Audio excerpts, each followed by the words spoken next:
Muy buenos días aún a todos y todas. Como podrán ver, me acompañan varios ministros y ministras que participaron en el Consejo de Gabinete.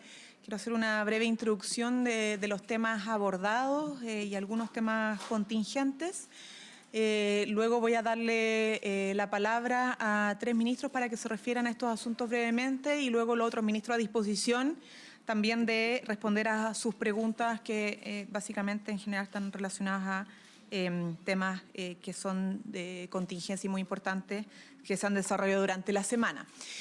Bueno, tuvimos el 5º Consejo de Gabinete de este año, presidido y liderado por nuestro presidente Gabriel Boric, donde participaron todos los ministros y ministras de gobierno para justamente evaluar los despliegues, las realizaciones y las concreciones de varios de los compromisos que hemos tenido, no solo a nivel nacional con la ciudadanía, sino que también a nivel regional. Quiero destacar algunas cosas en el ámbito legislativo y otras cosas en el ámbito territorial, en el ámbito de regiones. Lo primero, en materia de avance legislativo, no podemos sino destacar el avance en algunas agendas, en algunos proyectos de ley asociados a la agenda de seguridad que como gobierno le habíamos puesto urgencias desde el año pasado y que pudieron avanzar con mayor rapidez la semana que acaba de pasar, ¿no? Pero también en materia de cuidados, de derechos laborales y educativos, tuvimos un avance importante a propósito de la indicación que habíamos comprometido como gobierno en el proyecto de Sala Cuna para Chile.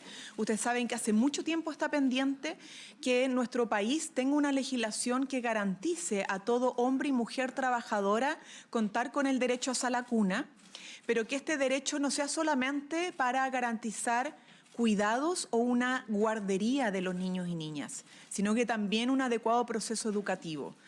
Hemos tratado de avanzar en esta dirección y hemos logrado, a través de una indicación del gobierno y con un fondo, además de recursos económicos, para lograr materializar una legislación de este tipo, que la Sala Cuna sea una realidad en nuestro país y que sea para hombres y mujeres, no solamente para mujeres, y que tenga un enfoque obviamente también pedagógico, porque los niños y niñas están primero. En segundo lugar, quiero destacar en la gira del presidente de la República en la región de O'Higgins tuvimos importantes avances. Ustedes saben que el compromiso de nuestro presidente es poder recuperar la senda del crecimiento y eso no se basa solo en una política fiscal responsable, sino que también en cómo ponemos inversión pública en áreas que sirvan para apuntalar el crecimiento. Y eso tiene distintos impactos en conectividad, impactos en proyectos de infraestructura que le dan sentido al desarrollo de las regiones y también impactos en otras áreas que uno podría pensar que no están relacionadas con el crecimiento económico, pero que sí están relacionadas con el desarrollo y progreso y el crecimiento de nuestras comunidades como lo es educación. Y por eso fue tan importante el anuncio de los 50.000 millones para financiar más de 160 proyectos de establecimientos educacionales. Va a referirse el ministro Cataldo más en detalle a eso. También todos los avances en materia de transporte. El ministro de Transporte va a referirse a eso porque hay recursos comprometidos y avances concretos en cada región y particularmente también en la región de O'Higgins.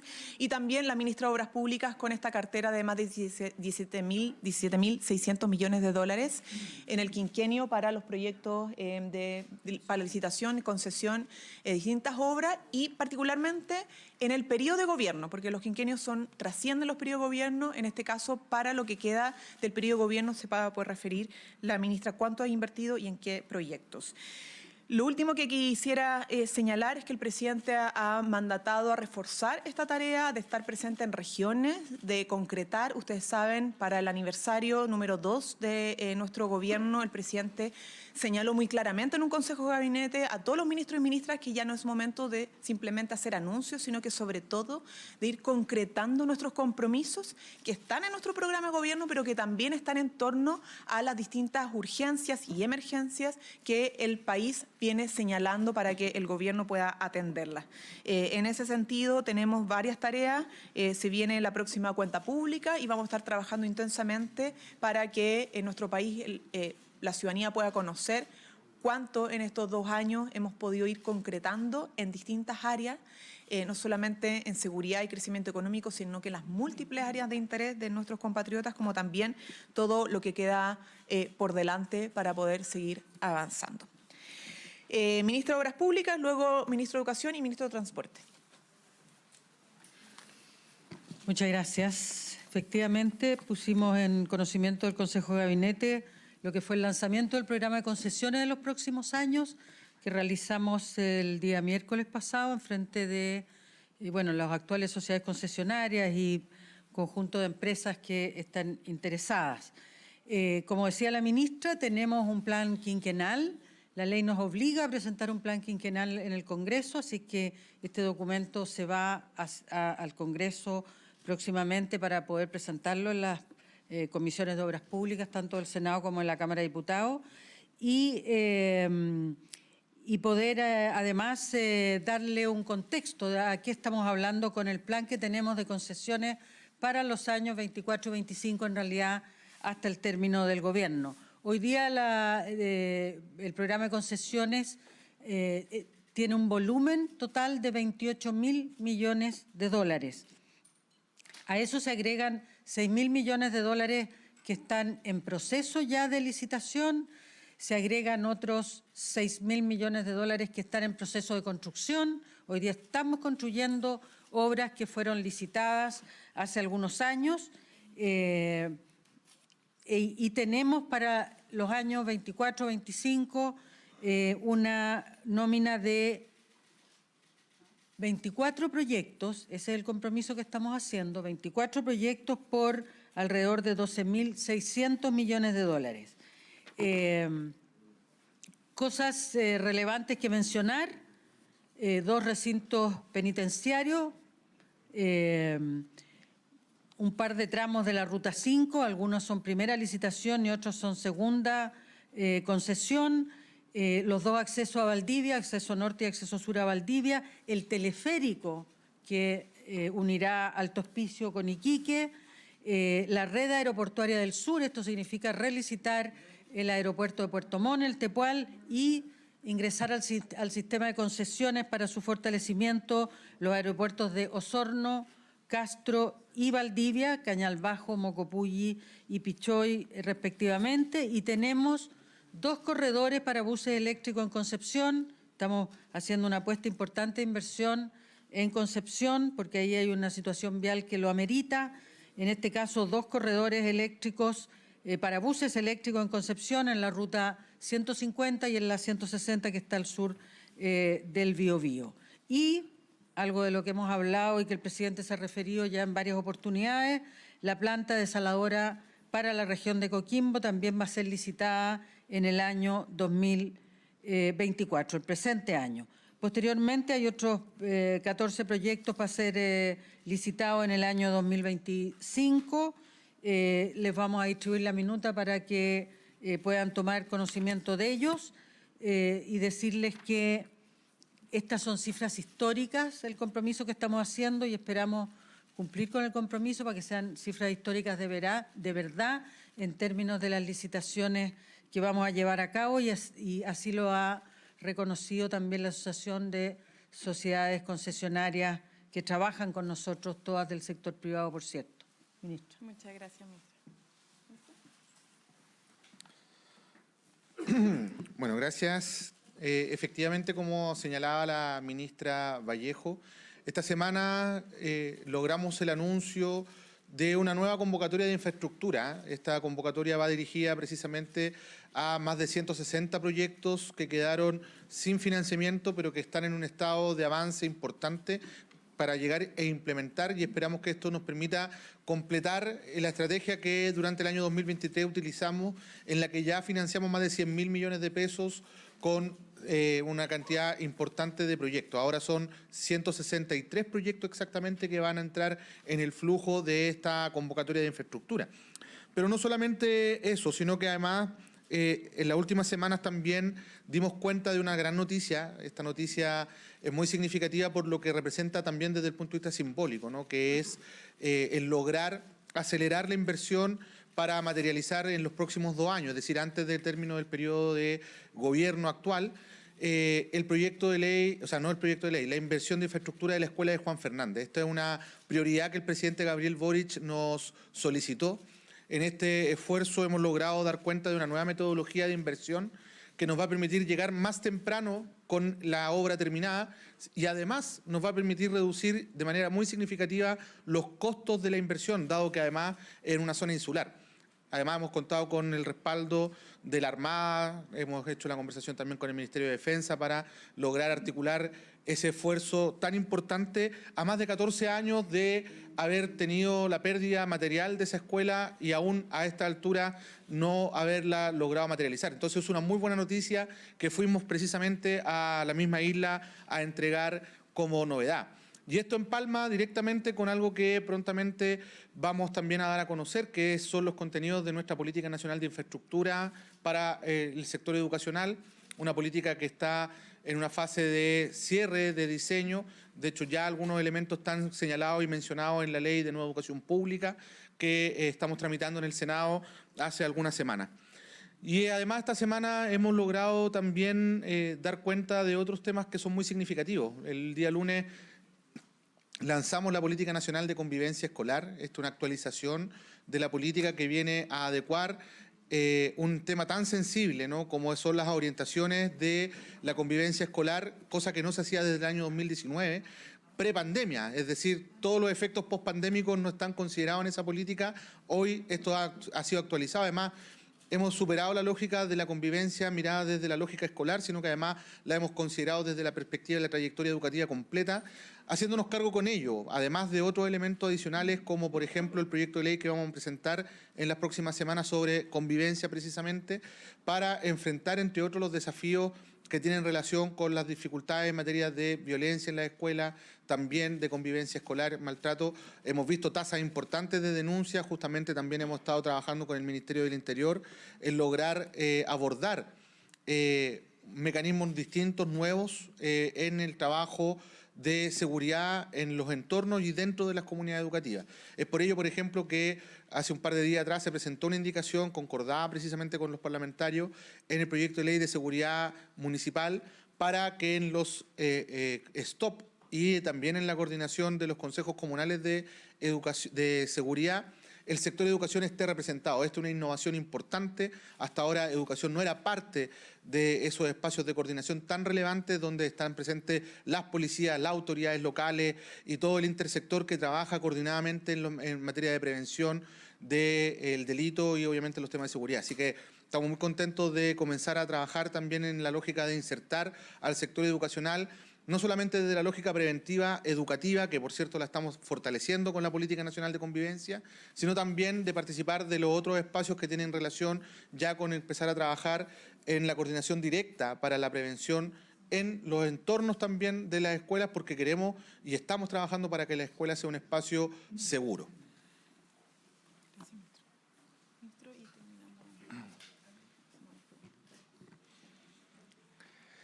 En materia de conectividad en transporte, también las últimas semanas han visto avances muy significativos a lo largo del país. Me gustaría detenerme en algunos de ellos.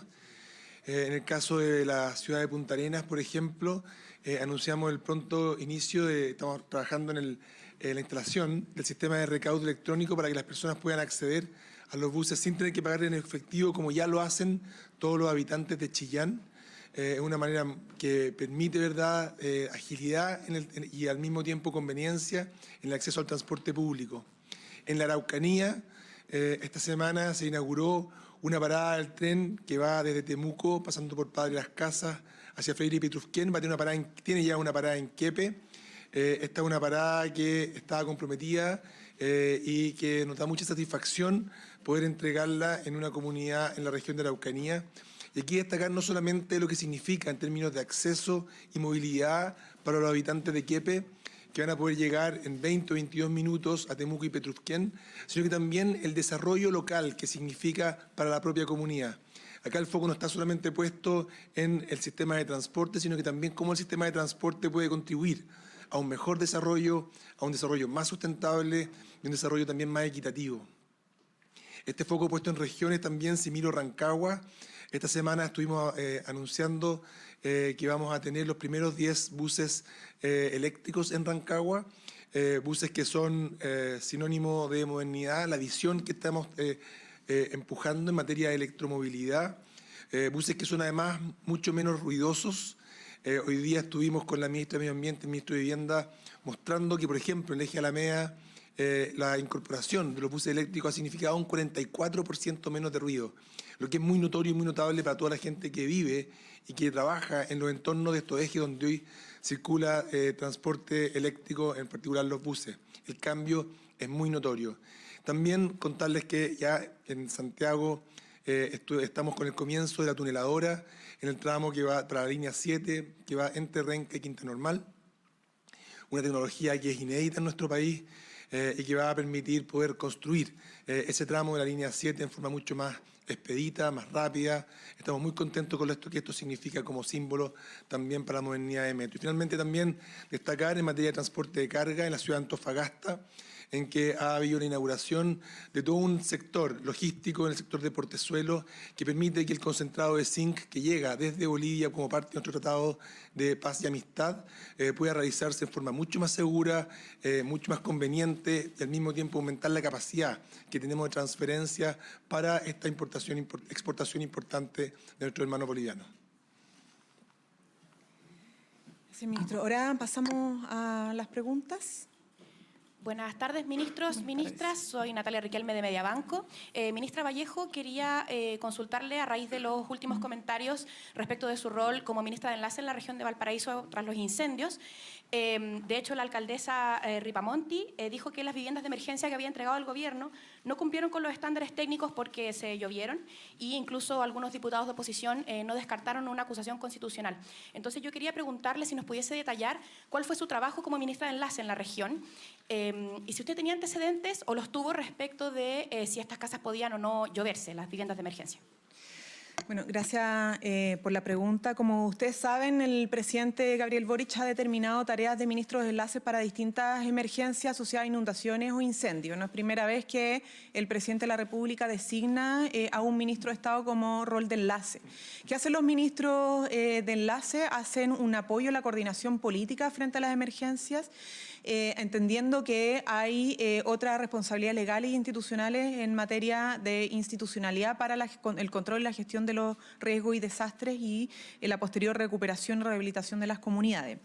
Ese rol tenía un inicio y un término que fue comunicado en reiteradas oportunidades, que justamente se basaba en el rol de apoyo a la coordinación política en el territorio en la primera fase de la emergencia y rehabilitación temprana hasta el inicio del proceso de reconstrucción que se materializa con la presentación del plan de reconstrucción.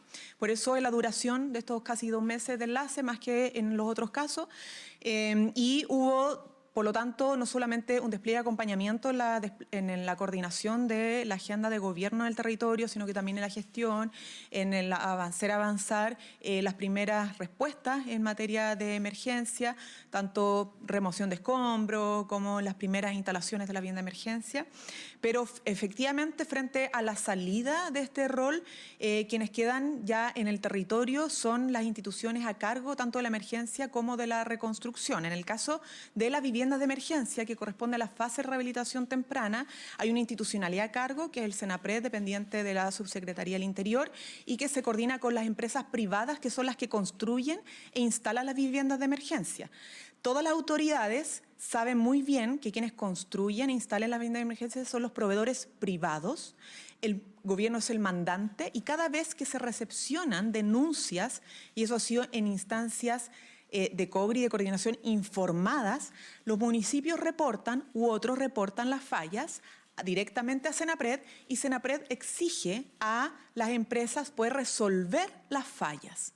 Y por lo tanto, siempre que hay una denuncia, lo que debiese proceder es que la institucionalidad legalmente a cargo le solicita y exige a los proveedores privados arreglar esa situación. Obviamente más detalle a la fecha o a la hora exacta de cuáles son las denuncias de lluvia hasta el día de ayer lo que reportaba Senapred eran 4 denuncias. Hubo un acuerdo de metodología de municipios de llevar directamente estas denuncias a Senapred. Hubo 4, desconozco ahora hasta este momento cuántas más hay, de viviendas de emergencia con problemas asociados a las lluvias. Habrán, pero todas esas se reportan a través de Senapred. Otro caso tiene que ver con las viviendas autoconstruidas o las mediaguas que entrega Techo para Chile, que no son las que entrega el gobierno. Y por lo tanto hay que poder explicar eso a la ciudadanía, que son procedimientos distintos. En el caso de la reconstrucción, evidentemente no solo tenemos una ministra que está aquí presente, que podrá contar en el estado de avance, pero también tenemos un gerente técnico que fue mandatado para estar presente en la zona, y así ha estado durante todo este tiempo, particularmente desde el término de mi rol como enlace, la presencia del gerente técnico de la reconstrucción toda la semana haciendo avanzar este plan. ¿Qué más puedo decir? La verdad es que eso es lo que puedo reportar hasta el momento. Tenemos un gobierno desplegado en la zona, tanto con su delegación regional, los seremis de gobierno, el gerente técnico de la reconstrucción, Senapred, las autoridades también de interior que están visitando la zona justamente para monitorear los estados de avance y por lo tanto, insisto, el gobierno no se centra solo en una persona. Lo correcto, dada la tarea que dio el presidente, es terminar cuando el presidente dijo que se cumplía la función, y en el resto del proceso tenemos obviamente autoridades de gobierno a cargo de seguir avanzando en la rehabilitación temprana como en la fase de reconstrucción. Las críticas se fundamentaban básicamente en su salida silenciosa. ¿Cree que fue un error no haber avisado? Mira, pues nunca tuvimos un hito de salida de ningún ministro enlace. Efectivamente, yo creo que en esas cosas se puede reforzar la comunicación siempre, sobre todo con las autoridades locales. Yo creo que muchas críticas surgieron sobre todo parlamentarios de la oposición, tanto con mi llegada como con la salida. Eso ha sido el rol de la oposición, criticar más que tener un rol constructivo en esta materia, lamentablemente. De parlamentarios que han dicho que incluso es un error dialogar y llegar a acuerdos con el gobierno. Lo hemos escuchado de una parlamentaria particularmente que ha criticado. A mí lo que me preocupa es que esto avance, más que las críticas de la oposición o las críticas si hubo un hito de salida o no. Lo fundamental es que la ciudadanía y los vecinos y vecinas puedan tener las soluciones que se demandan, ¿no? Y en eso está trabajando tanto la institucionalidad dedicada a la emergencia y rehabilitación temprana, que es particularmente Senapred junto al equipo de gobierno regional, como también lo que tiene que ver con la reconstrucción definitiva, donde el gerente técnico ha estado trabajando todos los días en la zona afectada. Ministra Fernández, ha existido harta conmoción por lo hecho ocurrido en Putre y también muchas dudas por el manejo que ha tenido el ejército, tergiversaciones, versiones contradictorias. Queríamos preguntarle directamente, ministra, si el comandante en jefe del ejército tiene la confianza del gobierno para poder liderar la salida de esta crisis, o eso va a depender de la conversación que tenga esta tarde con el presidente Boric. Muy buenos días. Saludarlo el día de hoy. Yo creo que va a ser muy importante la reunión del presidente con el comandante en jefe del ejército el día de hoy. No me voy a referir a esa reunión porque no ha ocurrido primero y porque creo que es importante que se dé. Creo que es una reunión donde se deben entregar todas las explicaciones de los procedimientos y los pasos que se han seguido. En esta reunión, ministra, primero preguntarle nuevamente si es que el gobierno tiene confianza en que el general Iturriaga va a liderar la salida de esta crisis, y en esa reunión ¿se va a tratar solamente de escuchar lo que él tenga que decir o va a haber anuncios concretos también? Mire, esta es una reunión convocada por el presidente de la República. Yo no voy a comentar una reunión que no se ha llevado a cabo y que ha convocado el presidente de la República. ¿Y la confianza que tiene el gobierno, eso sí lo puede comentar? Mire, yo creo que en estos momentos, tal vez usted lo dice muy bien, son hechos graves, y yo creo que lo importante en este momento es la investigación que se está llevando a cabo. Nosotros, como Ministerio de Defensa, como ya he dicho en otras ocasiones, oficiamos para que existiera un ministro en visita, es una ministra en visita que ya está recabando toda la información, haciendo las diligencias. Yo creo que lo importante, tal como lo dijo el presidente de la República en este momento, es la verdad, la justicia y sobre todo la tranquilidad de esas madres y padres. Ministra, en relación a este caso también, ¿Qué pasa con estas actas de entrega personal? El ejército respondió unos recursos de amparo por parte de unos soldados que querían ser dados de baja y en la respuesta que dan muestran estas actas de entrega personal que acusan fueron obligados a firmar, donde dicen que no se vulneraron los derechos de los soldados. Estos soldados finalmente fueron dados de baja de todas formas, ¿y qué validez tiene que puedan firmar un documento como este? Bueno, buena pregunta. Primero, aquellos conscriptos que vieron una situación tan compleja han podido pedir su licenciamiento del servicio militar. Eso ya ocurrió. Dicho eso, en cuanto nos enteramos, el Ejército planteó que esto se hacía siempre. Cuando ocurría esto, cuando nos enteramos de la firma, nosotros solicitamos no ocurriera, por tanto no ocurrió, porque esto además no tiene legalmente no corresponde. Y en relación a eso, ministra, si tiene más antecedentes acerca de este conscripto al cual tuvieron que amputarle una mano. En ese sentido, si se siguen conociendo hechos de esta magnitud, las responsabilidades en este caso, ¿usted cree que deberían seguir avanzando o son suficientes las decisiones que se han tomado? Primero, permítame decir que desde el Ministerio de Defensa tomamos todas las acciones que nos permite el marco de la ley, pero sobre todo pensando en la preocupación hacia las familias. Hemos estado, y lo ha dicho la propia madre Franco Vargas, hemos estado en contacto con ella, yo la recibí 2 veces, creo que es importante acompañarla. Hemos conversado con la ministra de Salud para el acompañamiento a la mamá de Franco, y esa es la preocupación número 1 en este momento.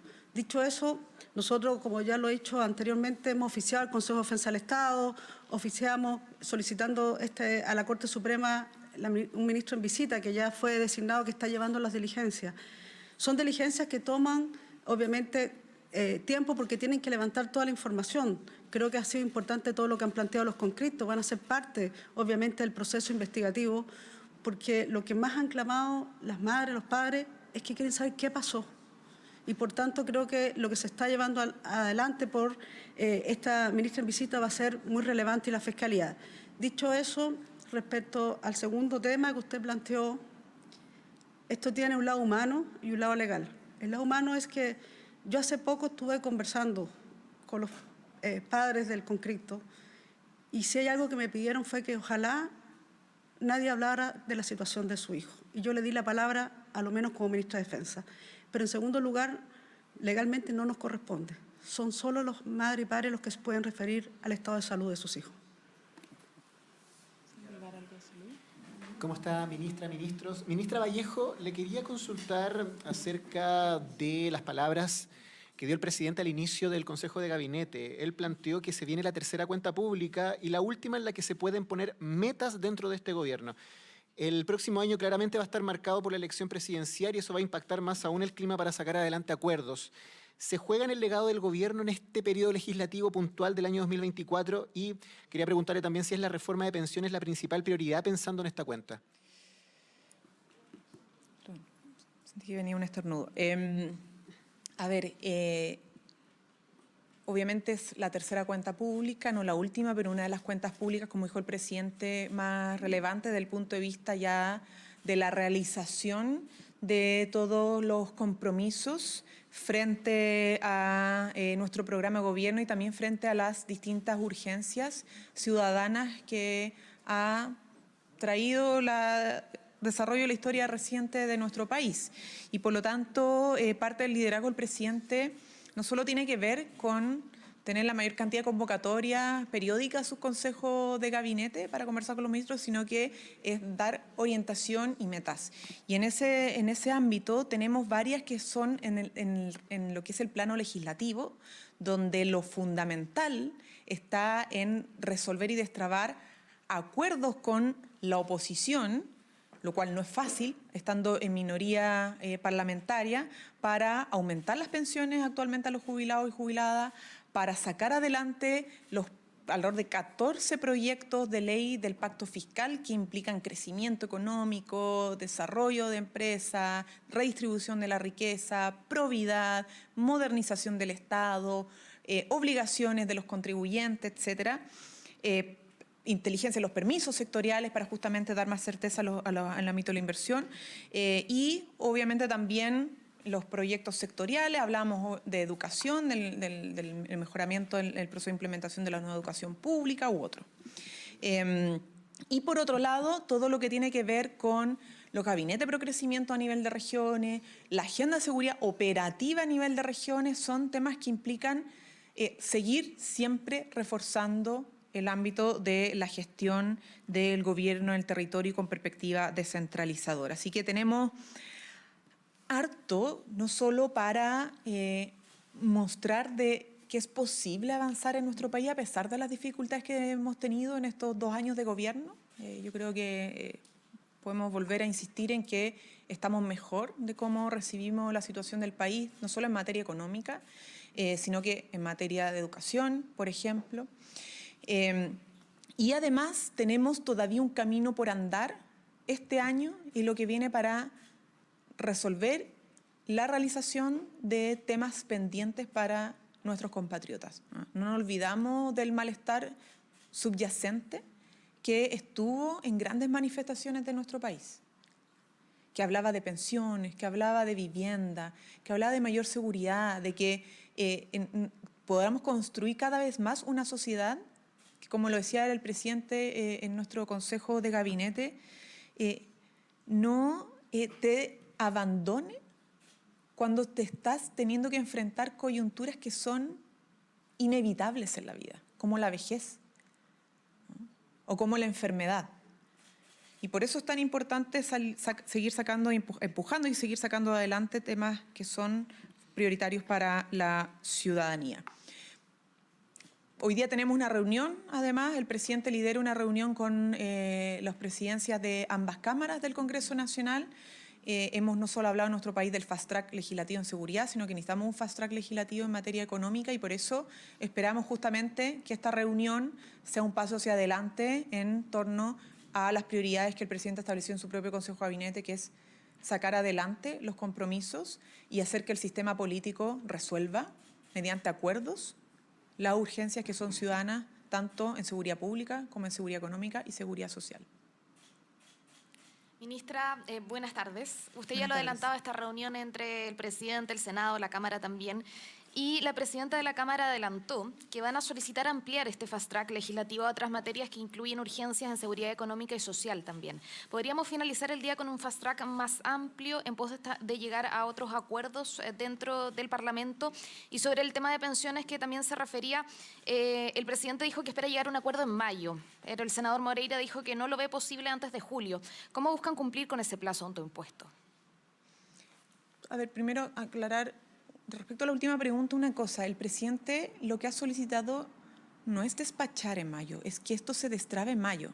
Y ya hemos logrado ese objetivo que fijó el presidente en la medida que hay un acuerdo de metodología de debate para abordar la reforma de pensiones. La reforma de pensiones tiene muchos componentes y que haya ya un acuerdo en decir cuándo y cómo abordamos cada tema de la reforma de pensiones es un avance para justamente apostar a que la reforma de pensiones idealmente pueda salir en este semestre, no simplemente en mayo, pero en mayo ya se estaría destrabando y saliendo de esta especie de estancamiento que vivimos durante los últimos meses. Eso es muy buena noticia.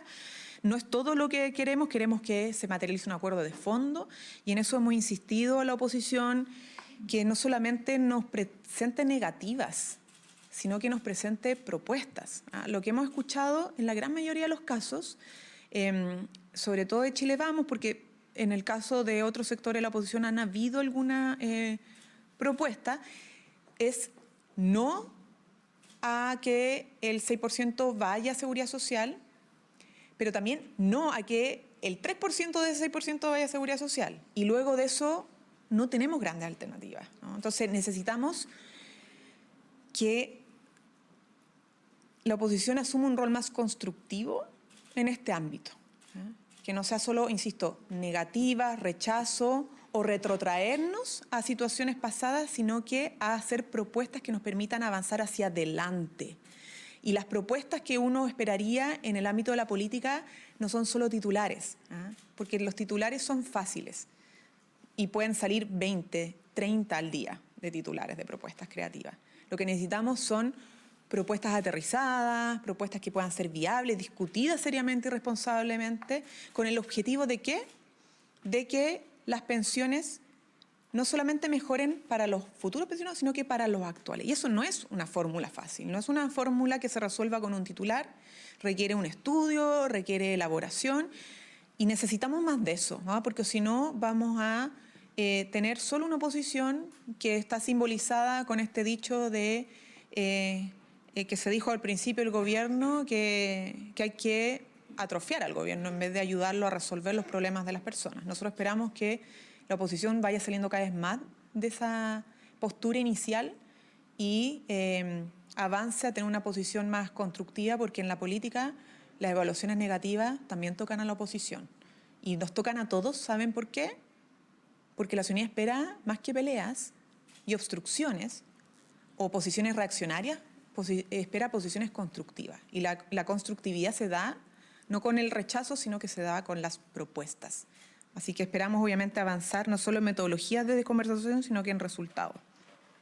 Y sobre lo primero, de qué hemos pedido... Sí, efectivamente, no es menor la reunión que tiene el presidente con ambas cámaras y donde participa la Secretaría General de la Presidencia, que lleva a las relaciones con el Parlamento, sino que también el Ministerio de Hacienda, que es quien, dentro de otros ministerios, lidera la agenda económica. El presidente en la ENADE dijo, queremos crecer y no podemos conformarnos con el 2%. ¿Cómo hacemos que el crecimiento en Chile supere ese 2%? Las proyecciones son positivas, todos lo sabemos, lo mínimo es el 2%, pero tenemos que apuntalar ese crecimiento. Y para eso necesitamos voluntad del mundo empresarial, necesitamos acuerdo con el mundo empresarial, pero también necesitamos sacar adelante proyectos de ley que faciliten ese apuntalamiento del crecimiento económico, y esos proyectos están en el pacto fiscal. Y además, con esto termino, que el pacto fiscal es para apuntalar el crecimiento, pero también para hacer que el crecimiento lo viva la persona en su casa. Que no se quede en grandes números, porque lo peor que podría pasar en nuestro país es que superemos el 2% con crece, pero la gente siga sintiendo o siga viendo que su pensión no le alcanza para llegar a fin de mes. Entonces, el crecimiento económico, si se da, es para que también lo vean las familias trabajadoras, nuestros pensionados, las cuidadoras de nuestro país, los estudiantes en las escuelas, las vecinas y los vecinos en sus barrios con mayor seguridad. Para eso tiene que servir el crecimiento y no solo para demostrar grandes cifras.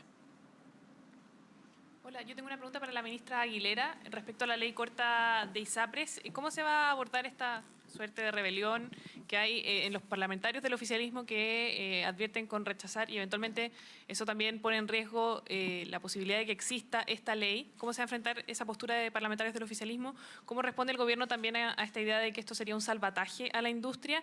Y además, ministra, si pudiera profundizar en qué es lo que ocurre si es que no hay ley. Entendemos que se aplica igual la circular, pero hoy el superintendente Torres decía que esto tendría un impacto brutal. Si pudiera también profundizar en eso, por favor. Sí, hola, muy buenas tardes. Bueno, efectivamente nosotros logramos un acuerdo en la comisión mixta, un acuerdo mayoritario. En la mayor parte de las votaciones tuvimos los 10 votos de los 10 representantes que concurrieron a dicha comisión. Y ciertamente hubo dos aspectos en donde no hubo un voto de consenso, que es justamente los años de plazo, que ampliamos de 10 a 13 años, y en la modalidad de cobertura complementaria que se votó junto con el índice de costo de la salud, en el que se solicitó que se prorrogara la mecánica de cálculo, no así la cifra, durante un periodo o mientras nosotros no cambiemos la normativa. Recordar que nosotros como gobierno habíamos planteado que efectivamente es necesario cambiar la normativa de dicho índice, que no voy a explicar porque es bastante complejo, y por lo tanto nos vamos a apurar en hacer esa modificación de manera de que se prorrogue el menor tiempo posible esa mecánica de cálculo.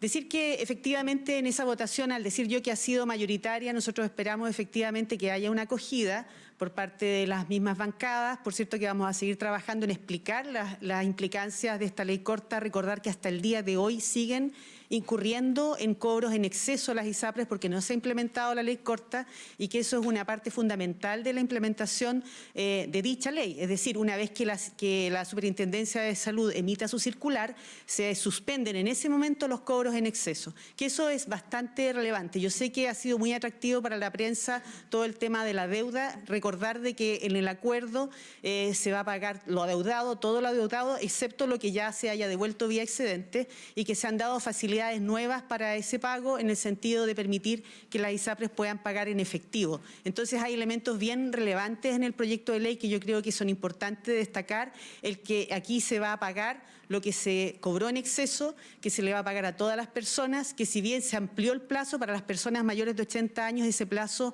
obviamente se acorta y se acorta a solo 2 años, que para los mayores de 65 años se acorta a un máximo, son todos plazos máximos de 5 años, y si bien se ha debido incurrir en algunas medidas que mitiguen el impacto financiero de esta sentencia, razón por la cual presentamos el proyecto de ley, todas han sido acotadas y exigen un esfuerzo de la industria para reducir los gastos, mejorar la eficiencia, para lo cual se les ha entregado herramientas que van en ese sentido. Nosotros vamos a apelar a la mayor difusión, decir que estamos satisfechos del nivel de acuerdo al cual se llegó. Ciertamente con un acuerdo todas las posiciones ceden.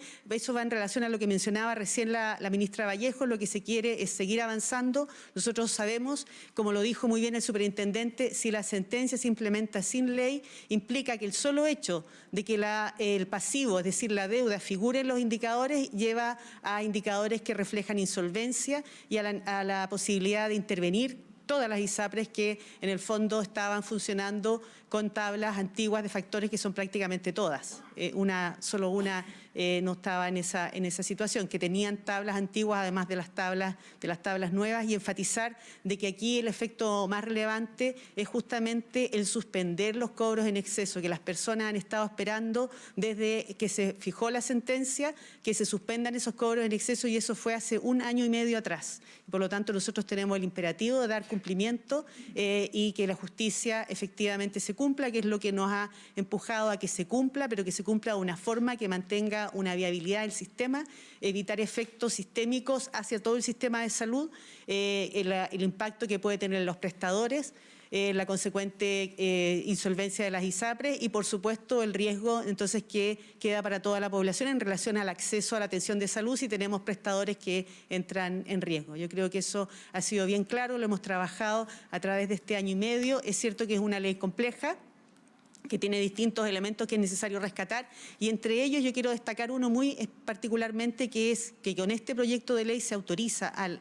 Fondo Nacional de Salud, donde hay 16 millones de afiliados, a que pueda licitar seguros financieros complementarios con seguros privados para mejorar la cobertura financiera en el uso de prestadores privados, es decir, que las personas que hoy día cotizan en FONASA, los cotizantes B, C y D, puedan optar voluntariamente a tener un seguro financiero complementario y con ello usar los establecimientos privados, pero con una mayor protección financiera que complementa la estrategia de este gobierno del copago cero, donde desde septiembre del año pasado existe gratuidad total, de septiembre del 2022, gratuidad total en la atención institucional del Fondo Nacional de Salud, y que eso ha beneficiado a más de 1 millón de personas. Ministra Vallejo. Ministra Vallejo, preguntarle respecto a este concepto que utiliza el presidente. Solo una pausa, vamos a liberar a algunos ministros que tienen agenda, sí, los que tenían todo. Ya, me acompaña la ministra de Salud. Primero, después queremos referirnos al tema de colusión, el oxígeno, que particularmente ha impactado al sector salud. Pero escucho su pregunta. Ministra, el presidente Boric ayer en conversación con Radio Rancagua utilizó el concepto coñete para referirse a los bancos. ¿Cuánto ayuda a este tipo de declaraciones? Creo que el presidente ha recogido una sensibilidad, una preocupación del sector de la construcción y yo creo que más que solo la declaración del presidente hay que ir a la realidad, y la realidad la pueden manifestar y dar efectivamente los representantes del área de la construcción. El área de la construcción es clave para el desarrollo económico, para el crecimiento económico. Tenemos hoy día muchas personas que quieren y necesitan acceder a vivienda propia, sea a través de créditos hipotecarios como a través de la vivienda social. Por eso estamos poniéndole mucho pie en el acelerador al plan de emergencia habitacional y, por lo tanto, facilitar con todo lo que ha sido la estabilización de la situación económica, de las tasas, de la inflación, facilitar al máximo el desarrollo del área de la construcción es clave, no solo para esa área comercial, sino que finalmente para las personas y para que tengan mayor seguridad social en el ámbito de acceso a la vivienda.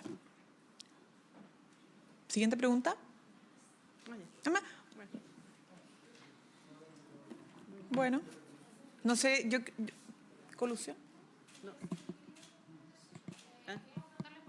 Por el tema de la colusión justamente de los perfecto. gases industriales Sí. y también de salud, el presidente justamente señaló que se iba a oficiar respecto de eso, cuáles son las conclusiones que han tomado como ejecutivo. El mandatario señalaba que esto podía constituir un daño a la salud pública.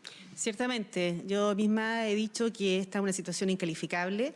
La gravedad que tiene esta acusación es tremenda. Consideremos que hay millones de personas cuya vida dependió de la disponibilidad de oxígeno durante la pandemia por COVID-19, que lo que provocaba era justamente una insuficiencia respiratoria que llevaba a la muerte. Recuerdan ustedes toda la épica de conseguir los ventiladores que insuflan justamente ¿qué? Oxígeno, y que era el insumo fundamental para la sobrevida de las personas, sin contar con que continuamente nosotros como sector estamos usando los gases medicinales y que son un insumo crítico, y que por supuesto es deleznable el solo saber de que existe esta acusación en que pudo haber una colusión, un cartel para elevar el costo de la atención de salud en un momento de crisis mundial, es realmente inenarrable.